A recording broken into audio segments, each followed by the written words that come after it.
ને મિત્રો મજામાં?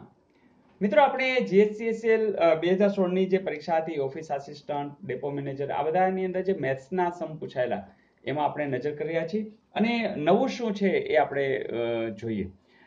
વાત આવી હતી કે 5.3 ભાગ્યા 2.4 ગુણ્યા 1.1.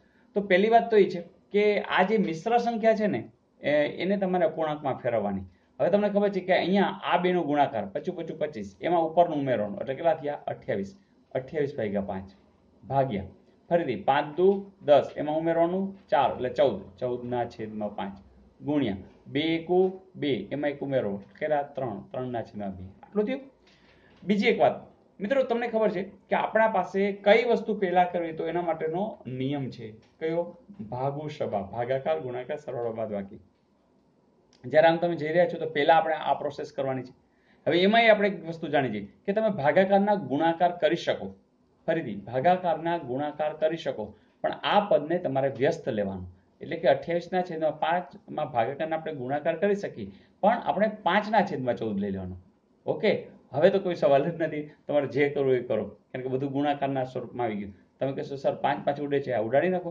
14 દુ 28 તો 2 ઉડી ગયા, વૈધા કેટલા 3 છે એવું? યસ. તો મિત્ર આવો સમ પણ પૂછાયેલો, જરાય ગભરાટ નહીં રાખવાનો. દરેક સમની અંદર કંઈ નવી વાત ખાસ હોતી નથી. તમે જે જાણો છો એ જ, પણ સરસ રીતે ધ્યાન દઈ અને કરવાનું, કારણ કે એક એક માર્ક કિંમતી છે. જોઈએ નેક્સ્ટ. મિત્રો આ પ્રશ્ન પણ બહુ મસ્ત છે કે નેહા, દિયા અને રાજેશ એક સ્ટેડિયમમાં એક સાથે જોગિંગ શરૂ કરે છે.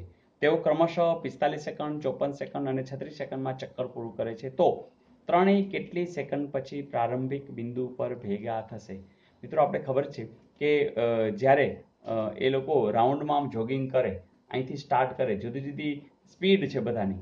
તો જ્યારે આવા પ્રશ્નો આવે ત્યારે મિત્રો તમારે કાંઈ નહીં કરવાનું, માત્ર જે અંક છે 45, 54 અને 36 એનો લસા લઈ લેવાનો. બસ એનો જવાબ. તમને ખબર છે લસા કેમ લેવો? એટલે કે સૌથી પહેલા 2 ચાલતું હોય તો ચલાવો, તો 2 ચાલે છે. 45 2 દુ 4 7 દુ એટલે 27, અહીંયા 18. ફરીથી 2 ચાલે છે, 45 27 એને જ ચાલતું એટલે એમને રાખવાનું.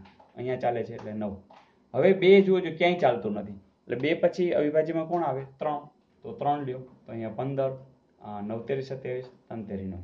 હજી ચાલે છે? હા, હજી 3 ચાલે છે. 5 તેરી 15, 3 તેરી 9, 3 એકુ 3. હજી 3 ચાલે છે? હા, તો 5 1 1. હવે તો કે હવે 5. બસ બધા એકડા આવી ગયા. તો હવે જે આ ગુણાકાર છે એનો જવાબ જોજો. 2 દુ 4, 4 તેરી 12, 12 50 60, બરાબર, એટલે 60 અને 3 તેરી 9, બરાબર, એટલે ગુણાકાર આપણે સહેલો પડે. 6 9 54 અને એક મીંડું 540. એવો ક્યાંય જવાબ છે? તમે કહેશો હા સર. તો આટલું સહેલું મિત્રો, કે જેમાં કંઈ ખાસ નવું નથી, માત્ર સમજણ સાથે તમે આ જવાબ મેળવી શકશો. તો મજા આવી? તો મજા તો આવશે, કારણ કે જો તમે રિવિઝન કરી રહ્યા હશો તો તમે એકદમ ઝડપથી કરી શકશો. ને એના માટે તમારે એવું કરવાનું કે તમારે કોઈ પણ રકમ વાંચ્યા પછી સ્ટોપ કરી દેવાનો વિડીયો, પહેલાં જાતે ટ્રાય કરો અને પછી જુઓ કે આપણે કેટલી સેકન્ડમાં જવાબ લાવી શક્યા અને જવાબ સાથે મેચ કરો. તો આ પ્રેક્ટિસ માટે પણ આ વિડીયો તમને ખૂબ કામ આવશે. અને નવા છો તો બસ નવું શીખતા જ રહો. અને જે લોકોને જાજુ કામ કરવું છે, જેને વધારે દોડવું છે, તો ઓલરેડી આટલા 1800+ વિડીયો છે, બસ જોયા કરો, બધા ઉપયોગી થશે. જોઈએ નેક્સ્ટ. મિત્રો ક્ષેત્રફળ આધારિત આ પણ બહુ મસ્ત સમ છે કે એક લંબચોરસ મેદાનની પરિમિતિ 480 મીટર છે. તેની લંબાઈ અને પહોળાઈનું પ્રમાણ 5:3 છે. તો મેદાનનું ક્ષેત્રફળ કેટલું થાય? મિત્રો વાત કેવી છે કે તમને લંબચોરસ આપ્યું છે તો એનો એલ હશે, બી હશે, લંબાઈ ગુણ્યા પહોળાઈ, એ ક્ષેત્રફળ બની જશે. એટલે એલ બી તમારે શોધવાનું છે. પણ લંબાઈ પહોળાઈ ડાયરેક્ટ નથી આપી, એમ કીધું છે 5:3.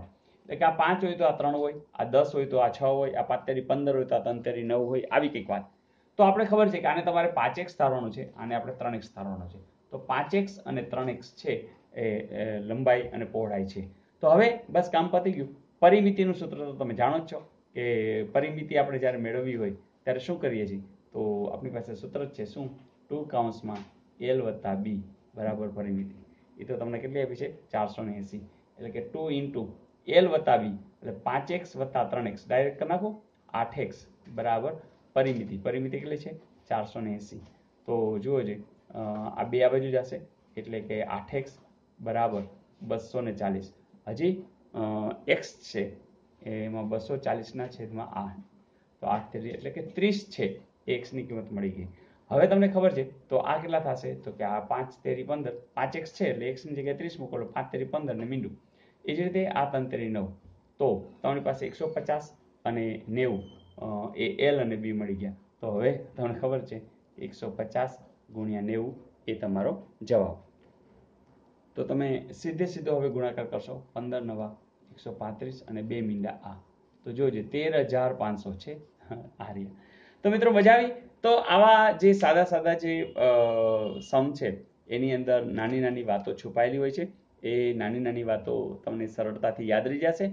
અને નેક્સ્ટ જ્યારે પણ આ પ્રકારના પ્રશ્નો પૂછાય ત્યારે તમારે પૂરેપૂરા માર્ક્સ હશે અને હશે જ તો મિત્રો રાજી થવાનું દરેક સમની અંદર જેટલું આવડે એમાં રાજી થવાનું પહેલી વખત ના આવડે કંઈ ગભરાવાનું નહીં કારણ કે શીખવાની આ પ્રોસેસ છે મિત્રો કે ન જ આવડતું હોય મને નહોતું આવડતું તો હું ભણતો ગયો તો શીખતો ગયો એમ તમે પણ શીખતા જજો તો જેટલું આવડે ને રાજી થવાનું અને એમ વિચારવાનું કે ચલો આવું પૂછાઈ જશે હવે તો આવું જ પૂછાશે અને જોજો એવું જ પૂછાઈ જવાનું છે જોઈએ યસ હા હોમવર્ક આપી દો ને ચલો આપી દો મિત્રો હોમવર્ક તમારા માટે રેડી છે એક કામ 30 મજૂર 20 દિવસમાં પૂર્ણ કરે તો તે કામ 25 મજૂર કેટલા દિવસમાં પૂર્ણ કરે તો ચલો મિત્રો ટ્રાય કરજો અને કોમેન્ટ્સમાં હું જવાબની રાહ જોઈશ અને શક્ય હોય તો કેટલી સેકન્ડમાં જવાબ આપ્યો એ પણ લખજો તો મિત્રો હોમવર્કમાં બધા એન્જોય કરી રહ્યા છે મને ખબર છે તો યસ એટલે જ આપણે હોમવર્ક ચાલુ રાખ્યું છે અને જો તમે ત્યારે ને ત્યારે કામ કરવા માંગતા હો તો દરેક ક્વેશ્ચન્સ તમારા માટે હોમવર્ક થશે અને કોઈ પણ એક વિડીયોનો સ્ટાર્ટ કરો અને એની રકમ લખી અને ટ્રાય કરો અને પછી વિડીયો જુઓ તો એ તમારું હોમવર્ક થઈ જશે તો યસ લાસ્ટ આપેલું હોમવર્ક પણ જોઈ લેવું છે ને ચાલો જોઈ લઈએ મિત્રો લાસ્ટ હોમવર્કમાં આવું કંઈક આપ્યું હતું કે 11.1 11.11 11.111 11.1111 તો તમે એમને મેં થોડું વિચારશો તો ખ્યાલ આવશે અને નહીં તોય દાખલા તરીકે આવી રીતના આ પોઝિશન હોય તો તમે કલ્પનાને જોડો તો પણ ખબર પડે કે અહીંયા તો સ્વાભાવિક છે 1 છે અહીંયા 2 આવશે અહીંયા 3 આવશે અહીંયા 4 આવશે અહીંયા 4 હશે ને 4 હશે તો 44.4321 એવું ક્યાંય છે તમે કહેશો હા સર અહીંયા છે તો આવા સમની અંદર આમ જોઈએ તો ખાસ નવું નથી તમે આમને એમ ખબર પડે કે છેલ્લે એકડો આવે છે એવું તો અહીંયા જ ઘટના બને છે બરાબર ને તો આ તો હોય જ નહીં બરાબર અહીંયા એકડો આવે પણ આમ બધાય તો અહીંયા કંઈક આવવું જોઈએ તો અહીં ચોગડો થવાના કોઈ ચાન્સ જ નથી એટલે આ તો એમને વહી ગયું આ કોઈ ચાન્સ નથી એટલે તમે એમ પણ કદાચ સીધી નજર કરીને પણ પકડી શકો અને તરત ને તરત જવાબ લખી શકો તો મિત્રો મજા આવી તો આવા સમ અગાઉ પૂછાયેલા તો એનો અર્થ એવો નથી કે હવે ન પૂછાય થોડો ઘણો કદાચ ચેન્જ કરીને પણ પૂછે પણ તમને આવડવું જોઈએ અને લાસ્ટ જે હમણાં જે કંઈક પરીક્ષાઓ ગઈ છે એ પરીક્ષાઓના જૂના પેપર્સ જરૂરથી ઉથલાવો જુઓ અને બને તો ઘરે ટ્રાય કરો કે એક પેપર લખવાની ટ્રાય કરો 1 કલાકમાં આપણે એ પેપર પૂરું કરી શકીએ છીએ કે કેમ અને કયા વિભાગની અંદર મને આવડ્યું અને કયા વિભાગમાં મને મુશ્કેલી પડે છે બસ એ સર્ચ કરતા જાઓ જાતે ને જાતે શીખતા જાઓ તો મને નથી લાગતું કે કોઈ પણ પરીક્ષા એ તમારા માટે અઘરી બને મિત્રો દિલથી કામ કરશો આનંદથી કામ કરશો દરેક પરીક્ષા તમારી જ છે તો મળતા રહીએ આગળ વધતા રહીએ wish you all the best અને હા કોમેન્ટ જરૂર લખજો આવજો